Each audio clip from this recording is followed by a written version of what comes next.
Ya, kita mulai, kita bernyanyi dari Bukende nomor 666.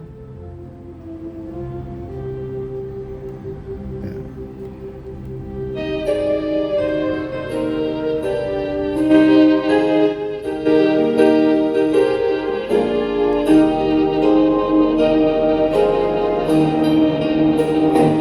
Ikon mono tabarita tu ingana lahononi.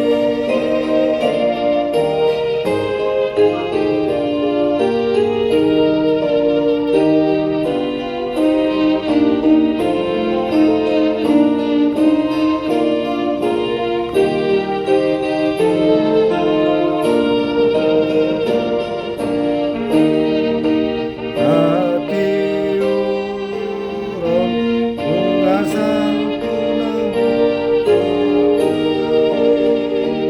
Uas di Kristus motokon saling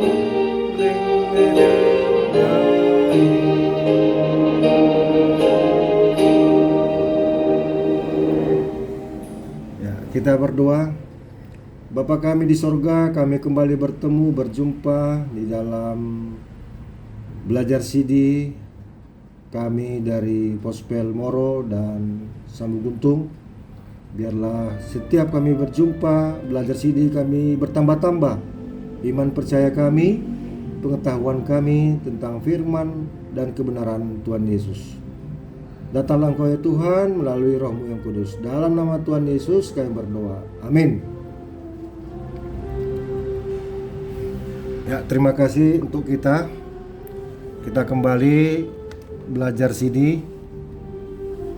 Kali ini tentang Habatahon. Materi kita tentang Habatahon karena kita adalah HKBP. HKBP sangat dekat dengan budaya Bataknya, sistem kekerabatan orang Batak. Mohon maaf, ini adalah latihan apa ya? Solidan hari Minggu. Masih dengarkah saya ngomong, adik-adik? Masih ya mas. Nah, jelas ya, oke. Jadi di sini kita belajar sistem kekerabatan orang Batak. HKBP ada kata Batak di situ, berarti kita tidak terlepas dari budaya Batak. Sistem kekerabatan orang Batak disebut itu namanya Dalihan Natolu. Ya, Dalihan Natolu. Nah, Dalihan Natolu ini yaitu Somba Marhula-hula, Elek Marboru, Manat Mardongan Tubuh. Nah, disinilah tata letak filosofi sekaligus sistem kekerabatan orang Batak. Kita orang Batak adalah anak Niraja, Boru Niraja. Kenapa kita perlu memahami sistem kekerabatan orang Batak? Karena kita tidak terlepas dari budaya Batak. Nah, sekarang kita punya marga masing-masing nih. Nah, coba ditanya ayahnya, ibunya, marga kalian itu masuk rumpun apa? Nah, siapa yang menjadi kakak beradik di situ? Contohnya si Alis Bornenggolan. Itu saudara dengan marga Siregar. Nah, marga Siregar memanggil Nenggolan dengan abang. Itulah kakak beradik. Itulah dongan tubuh. Ya, sesama rumpun marganya. Itu Fiska boru apa? Boru Nenggolan. Ya, sama ini Elfredo Sitorus sama. Nah, si Taurus itu masuk rumpun Narasaon. Ya. Yang kakak beradik si Taurus itu hitungan tubuhnya adalah siapa yo? Alfredo, kamu tahu? Udah paham? Siapa aja?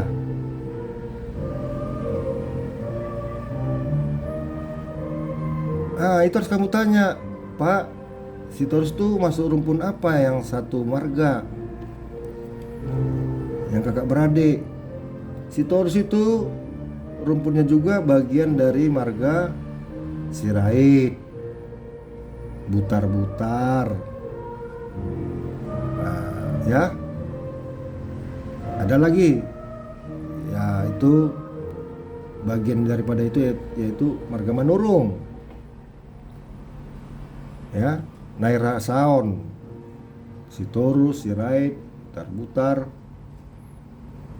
Manurung. Kalau Nenggolan itu dengan Siregar. Kalau saya Simbolon masuk Parna. Nah, terus marga mama kita, ayo, Alis marga apa mamanya? Boro apa? Jadi Paramang.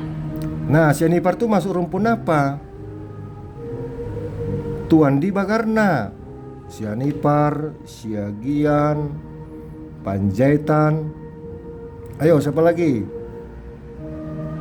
Nah, disebut Tuan di Bagarna. Orang Batak itu ada 3 ya. Istilahnya dia ada nama kesatuannya Toga, Toga Siregar. Kata Toga. Terus Tuan di Bagarna. Baru satu lagi Raja. Jadi Tuan, Toga, Raja. Kalau kami Raja Parna. Kalau Sitorus, si Butar-Butar, Sirait, itu ada nama rumpunnya memakai istilah apa? Pasti di antara yang 3 ini, ya kan? Nah, coba tanya orang tuanya, mamanya, masuk rumpun apa? Contoh si Fiska baru apa? Mamanya? Siagian mama amang. Ah, Siagian, Tuan di Bagarna kan? Siagian, Sianipar, Panjaitan. Nah, terus Alfredo mamanya berapa? Sinurat ama. Nah, Sinura itu masuk Silai Sabungan. Sama seperti istri pendeta nih, Sinabariba. Si Aloho, si Nurat, si Tukir, si Dalahi, Tambunan.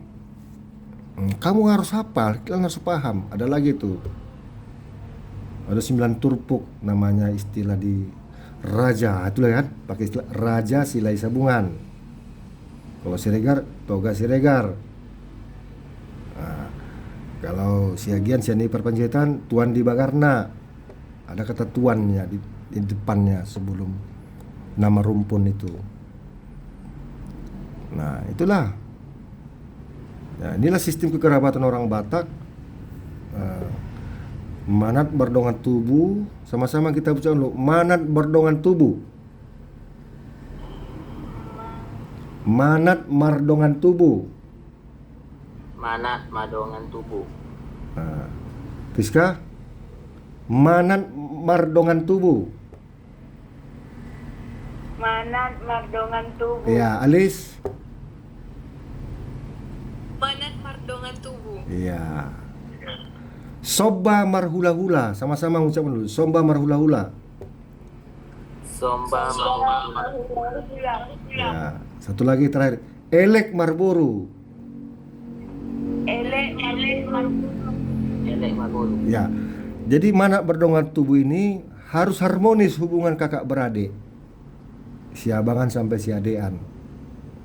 Karena satu opung. Masing-masing punya rumpun itu.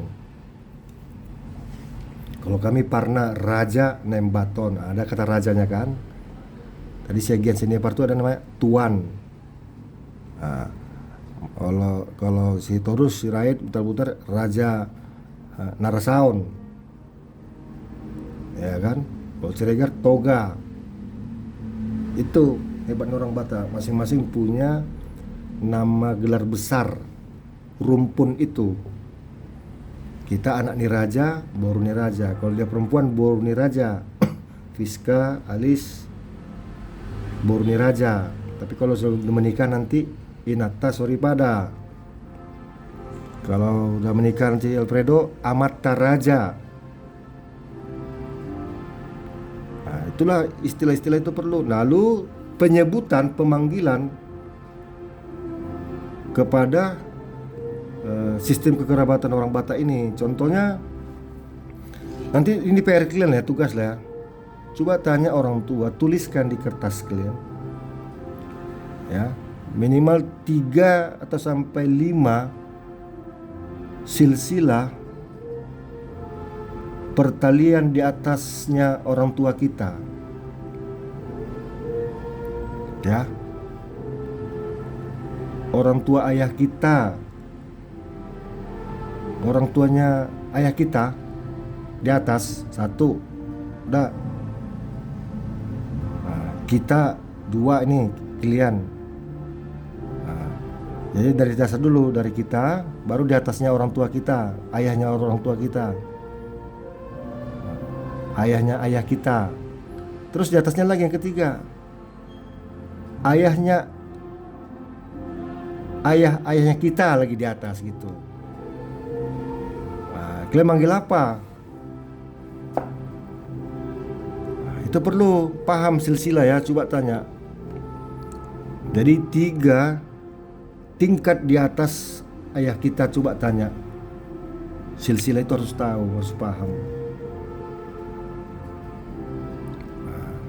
Terus kalau bisa, coba belajar supaya kita mencintai budaya Batak, silsilah orang Batak. 3 keturunan dari awal opung kita. Misalnya Tuan di Bagarna ini, tadi Emar Boru Sianipar, satu lagi Boru Siagian mamanya ya. Coba tanya pertama kali marga Siagian itu siapa dan 3 di bawahnya. Minimal gitu. Nanti kalau tanya bapak mama, kenapa kok pendeta tanya itu PR tugas untuk memahami pertalian silsilah kita Pak, Mak. Baru 3 lagi di bawah kita. Kalau masih ada nanti seperti kalian lah, mengikut nanti seperti si Torus inilah, si Alfredo udah menikah nanti abang. Kau anak pertama deh? Kedua, Mang. Misalnya abangmu, ada abang kakakmu misalnya laki-laki. Jadi sistem kekerabatan orang Batak itu sistem diambil garis keturunan dari laki-laki. Kalau perempuan nanti dia menyatu ke suaminya, mengikut marga suaminya. Itu kalau perempuan. Jadi kita orang Batak pakai sistem patrilineal. Sama-sama kita mengucapkan dulu. Sistem patrilineal. Patrilinear. Sistem silsilah dari garis laki-laki. Sistem silsilah dari garis laki-laki. Nah, kalau di Minangkabau itu sistem kekerabatannya atau sistem silsilahnya dari kaum ibu. Maka disebut binti. Yunus binti Sulaiman. Yunus yang dilahirkan dari atau Yunus binti Nurhaidah, contoh lagi itu. Jadi si Yunus ini berasal dari garis ibu yang bernama Nurhaidah. Itulah sistem matrilineal. Jadi orang Batak sistem silsilahnya garis keturunan diambil dari garis laki-laki. Ada cabang-cabangnya. Karena perempuan mengikut sang suaminya nanti. Nah, si Alis ada nggak tulangnya? Marga Sianipar. Adiknya mama laki-laki atau abangnya mama laki-laki ada? Gak ada, Mang. Nggak ada. Iya, Mang. Soalnya mama saudaranya perempuan semua. Oh, ya nggak apa-apa lah ya. Tapi nanti kalau kau ketemu dengan marga Sianipar laki-laki, kau manggil tulang, paman, saudara laki-laki sang ibu kita. Iya, Mang. Saudara laki-laki sang. Jadi si Fiska berusia gian, mamanya ada nggak tulangmu? Ada, Mang. Ya kan? Oke, si Alfredo, ada tulangmu?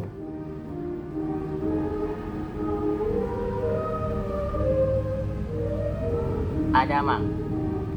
Itulah saudara laki-laki dari ibu kita. Jadi kalau si Alis nggak ada, ya itu melekat. Marga Sianipar pun, siapapun itu tulangmu. Ya kan?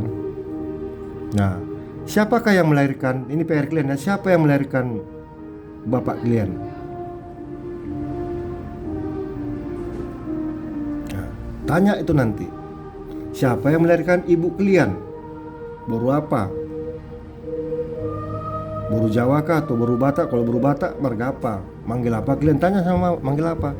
Jadi di sekitar lingkaran keturunan dari ibu dan ayah kita harus paham, harus mengerti, harus jelas. Manggil apa? Ya. Nanti kalau kalian sudah besar, nanti sudah seperti usia orang tua atau udah berkeluarga, kalian wajib, namanya wajib. Kalau orang Batak itu wajib, nggak ada istilah tahu tidak tahu.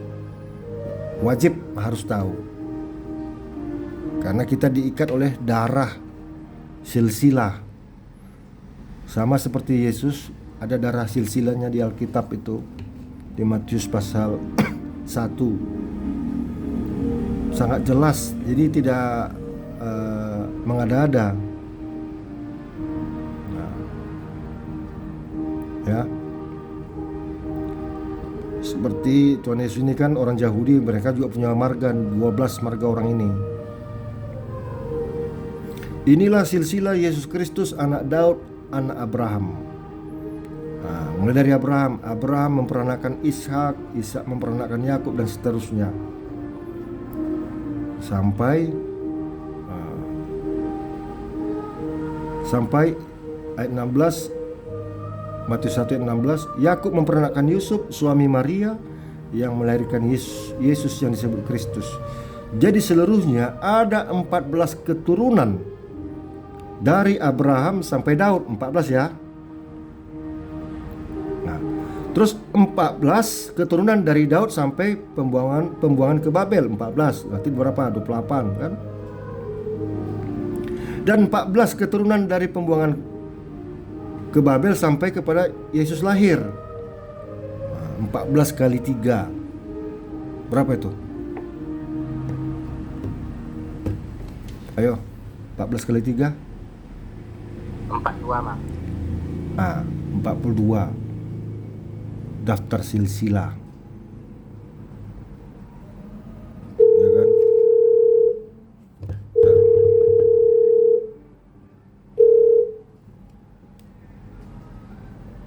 42, bayangkan 42. Bentar ya. Halo Mang. Iya, halo Mang. Ayo Mang.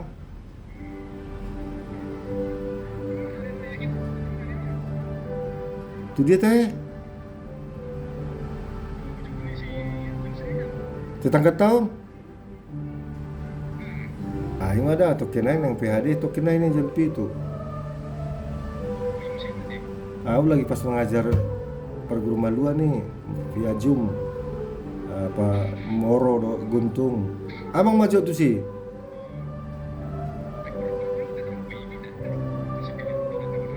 Oh, atau rapak mah kita.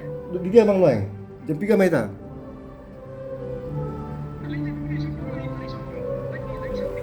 Oh, di dia.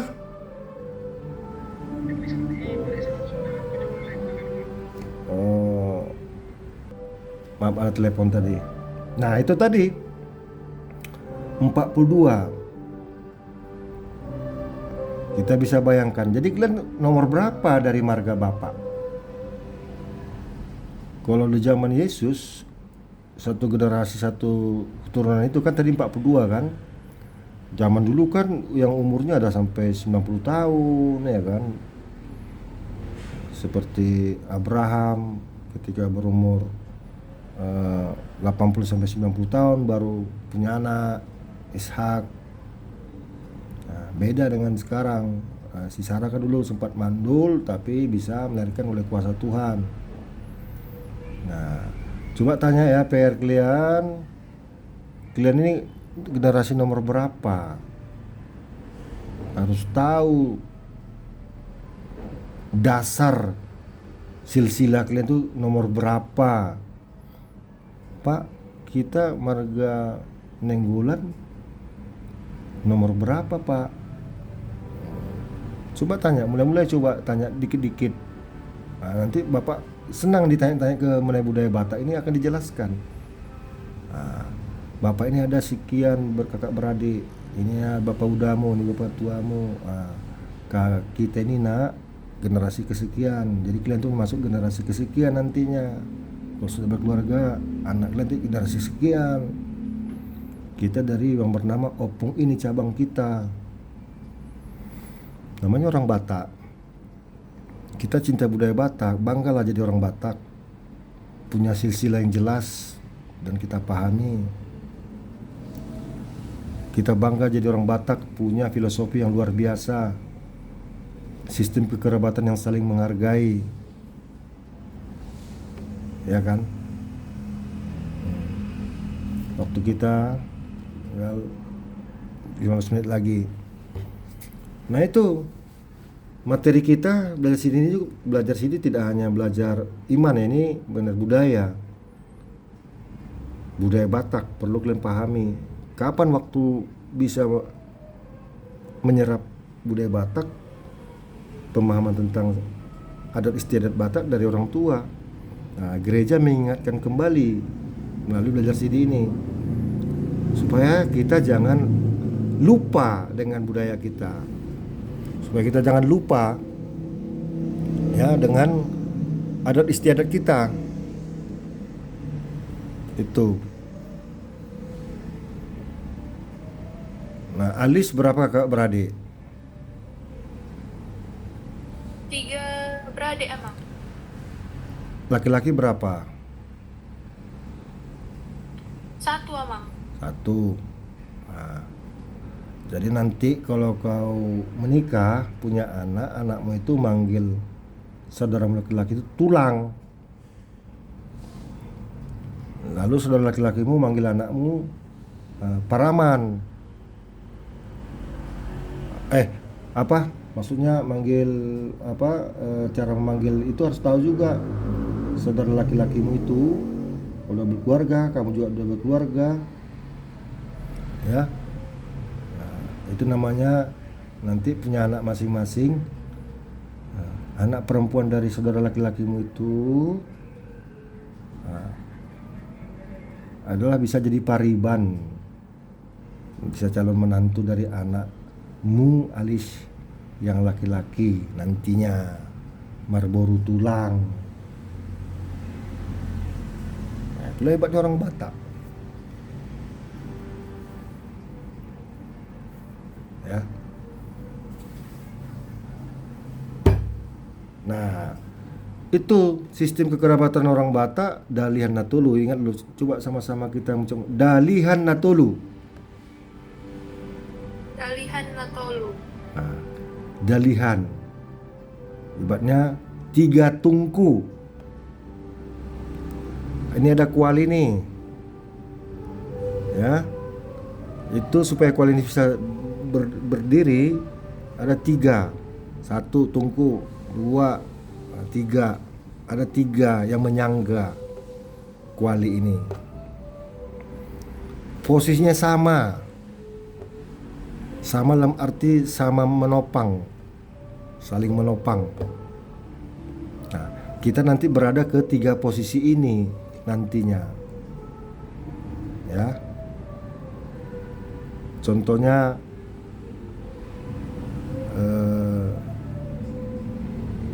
orang bapak marga Nenggolan nih, sesama marga Nenggolan ya, itu punya saudara perempuan atau boru Nenggolan.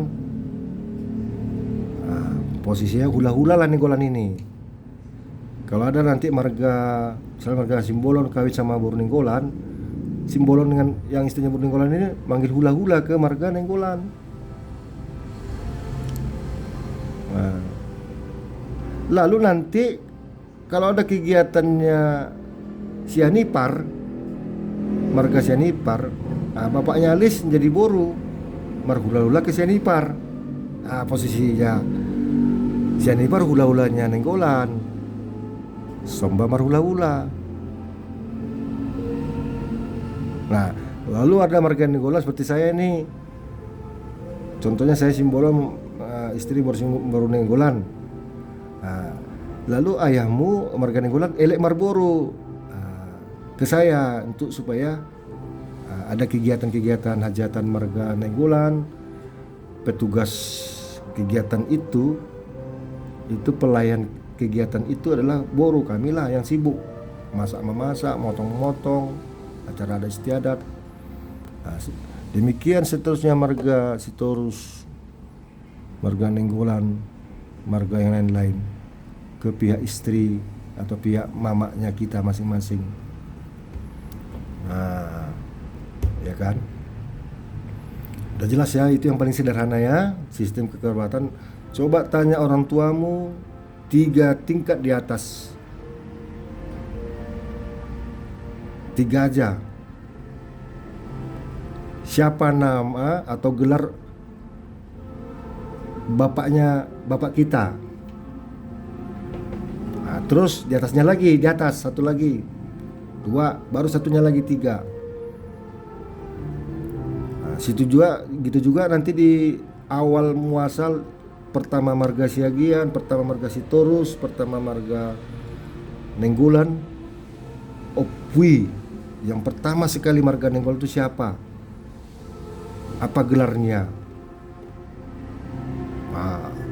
Kalau bisa ada 3, kalian paham, 3 di bawahnya.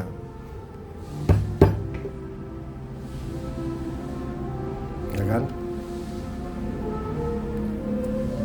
Ada gunanya supaya nanti kita tata krama dalam berbicara, tata krama dalam komunikasi, cara pemanggilan, cara bersikap, saling menghormati, saling menghargai. Itulah hebatnya filosofi orang Batak, luar biasa. Sistem kekerabatan yang saling menghormati dan menghargai. Ya. Jadi intinya sistem kekerabatan orang Batak itu adalah kasih sayang.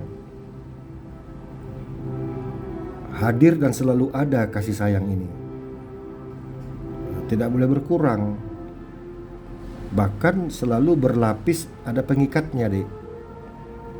Namanya pengikatnya adat. Makanya orang Batak sering kali merasa kecewa tidak beradat daripada tidak beragama. Karena beradat ini udah wajib, bawaan lahir, bawaan asli budaya kita, nggak bisa lepas. Nah, mana adat budaya Batak yang sesuai dengan terang Injil Tuhan, ajaran Kristen, ajaran Tuhan Yesus, itu bagus sekali. Tapi ada adat budaya Batak yang bertentangan dengan ajaran Injil, itu udah mulai ditinggalkan. Ya. Misalnya siar-siaran, dibuat acara adat budaya Batak, lalu dipanggil orang-orang roh-roh yang udah meninggal, lalu dia kesurupan. Itu nggak ada lagi. Tujuannya supaya dia mau berbicara sama kita yang masih hidup. Padahal dia yang udah meninggal, nempel dia ke diri seseorang lalu dia berbicara. Itu kita nggak mau membangun hubungan seperti itu. Udah dilarang ajaran Tuhan Yesus. Ya. Ada lagi adat budaya Batak yang mungkin yang bertentangan dengan ajaran Kristen, nanti bisa kita temukan di ajaran dogma KBP, di ajaran dari orang tua kita. Misalnya membuat sesajen, kan gak ada hubungan kita dengan orang meninggal. Dulu sebelum kita Kristen, orang Batak buat sesajen, deh. Orang yang telah meninggal, yang kita kasih, anggota keluarga kita, seperti kita kasih makan dia. padahal dia udah meninggal. Nah, nanti kalau udah pergi kita kasih dia ke kuburannya atau apa, nah, kalau sudah dingin katanya makanan itu, tidak dimakannya. Nah, ini kan namanya bertentangan. Nah, itu nggak ada lagi. Itu perlu kalian pahami deh. Nanti kalian baru sampai kepada titik itu nanti. Nah, ini di awal pendeta katakan, gereja KBP sampaikan supaya kalian jangan terkejut, supaya kalian pahami. Ya, sampai di sini dulu ada pertanyaan, Dek. Sistem kekerabatan orang Batak, Dalian Natolu itu ingat ya. Dalian Natolu 3 tungku 3, yaitu pertama manat berdongan tubuh sesama marga kita masing-masing. Untuk kaum yang laki-laki ya, manat berdongan tubuh. Dongan itu teman satu marga, satu rumpun, khusus untuk laki-laki. Nah, lalu ada pihak borunya ya, perempuan ya. Nah, itu namanya boru. Tapi yang jelas ini 3 tungku ini Dalian Natolu ini manat berdongan tubuh sesama rumpun marga kakak beradik. Nah, baru Elek Marboru. Nah, Elek Marboru ini kita menghargai, menghormati dari jenis kelamin perempuan dari marga kita. Nah, contohnya si Alfredo, ada Boru Sitorus. Nanti Boru Sitorus kawin dengan marga Sianipar atau marga X lah. Nah, itu namanya Elek. Kamu Alfredo Elek Marboru. Nah, atau seperti Alis kan ada Boru Nenggolan Namburumu, atau Fiska dan Namburumu. Bapak pasti menghargai saudara perempuannya dan suami saudara perempuannya. Lae lah namanya, Lae. Baru Somba Marhula-hula. Kita sangat menghormati sekali pihak marga dari istri kita bagi kaum laki-laki, atau orang bapak kita masing-masing nih. Sitorus, Nenggolan ini pasti sangat menghargai pihak marga istri atau ibu kita masing-masing. Pasti tuh. Karena sudah terjadi pertalian pengikat darah, pengikat batin sampai ke alam bawah sadar, nggak bisa hilang. Makanya banggalah begitu kuatnya, ya. Terlebih daripada itu, kita lebih diikat oleh darah Tuhan Yesus Kristus. Barang siapa yang percaya kepadaku dan meminum darahku dan memakan dagingku, tubuhku, dia telah menjadi satu dengan diriku, kata Tuhan Yesus. Makanlah, inilah tubuhku yang diserahkan untuk kematian menebus dosa-dosamu. Lalu kita makan roti ini, tubuh Yesus, perjamuan kudus nantinya. Ntar lagi kalian naik CD nih tanggal 12 April. Minumlah, inilah darahku yang dicurahkan untuk keampunan dosa-dosamu. Dialah yang menguatkan hatimu, percaya kepadanya agar engkau beroleh hidup yang kekal. Sama dengan tubuh, makanlah, inilah tubuhku, kita makan roti. Inilah tubuhku yang diserahkan kepada kematian untuk menebus dosa-dosamu, agar engkau percaya kepadanya dan beroleh hidup yang kekal. Nah, di antara semua hubungan yang paling kuat yaitu hubungan Tuhan Yesus ke kita. Nah, darah Yesus, tubuh Yesus. Jadi darah Yesus itu telah menyatu ke darah kita, tubuh Yesus itu sudah menyatu ke tubuh kita.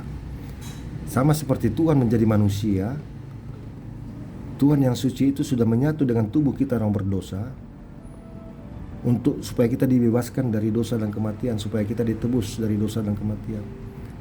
Nah, darah Yesus Tuhan itu yang menjadi ada darah manusia. Jadi dialah gambar inkarnasi Allah yang menjadi manusia, yang turut merasakan keberdosaan kita, turut merasakan kelemahan kita, pergumulan kita, kesusahan kita, penderitaan kita. Dia tanggung semua dosa-dosa kita.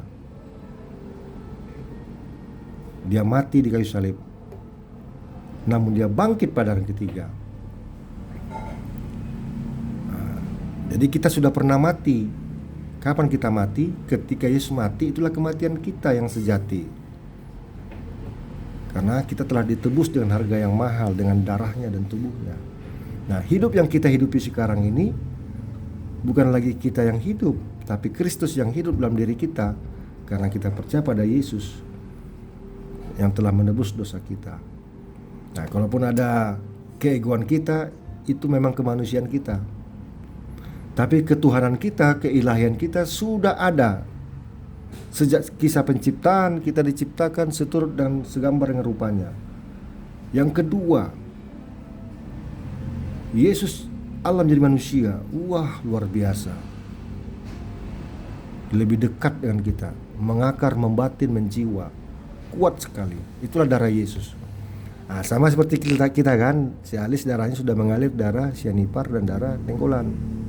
Nah, Fiska juga sudah mengalir di dalam tubuhmu darah nenggulan dan darah siagian ya.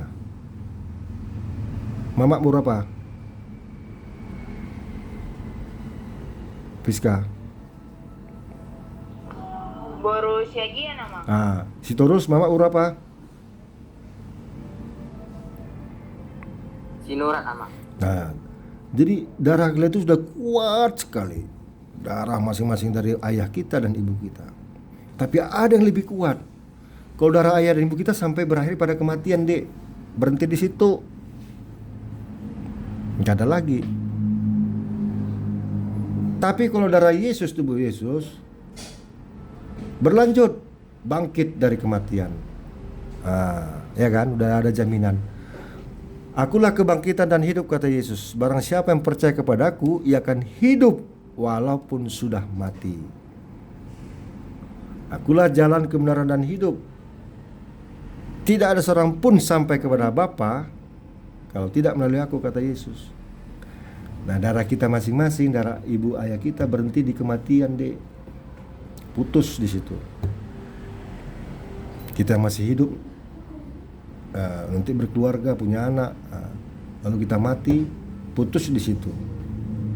Tapi darah Yesus yang kita imani enggak terputus-putus, Dek. Kita bangkit kembali, hidup bersama Yesus di sorga, hidup selamanya. Nah, kita bisa berjumpa dengan orang-orang yang telah mendahului kita, yang percaya pada Yesus.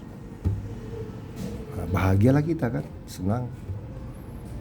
Nah, tolonglah juga kalian hargai ya marga bapak, mama, tulang, amang buru, namburu.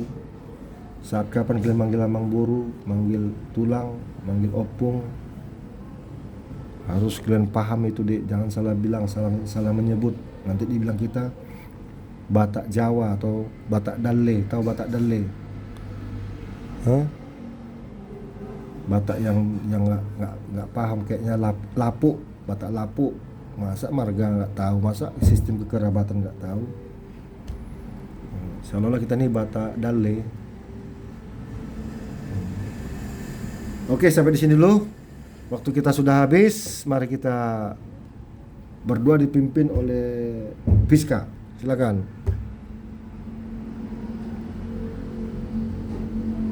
Marilah kita dalam satu berdoa. Tuhan Yesus, terima kasih pada malam hari ini kami sudah selesai belajar Malua. Biarlah Tuhan yang memberkati Amang, Tuhan yang memberikan Amang kesehatan dan rezeki. Tuhan juga yang memberkati keluarga Amang, dan Tuhan juga yang memberkati kami yang telah belajar pada malam hari ini. Biarlah Tuhan yang selalu memberikan kami kepintaran selalu. Hanya ini doa anak-Mu Tuhan. Amin. Amin, terima kasih. Mari kita buka kamera, kita foto dulu absen. 1, 2, Alfredo. Ya, jempol sukses. Oke, thank you, terima kasih. Selamat makan malam. Ketemu lagi hari Sabtu depan ya, Oras.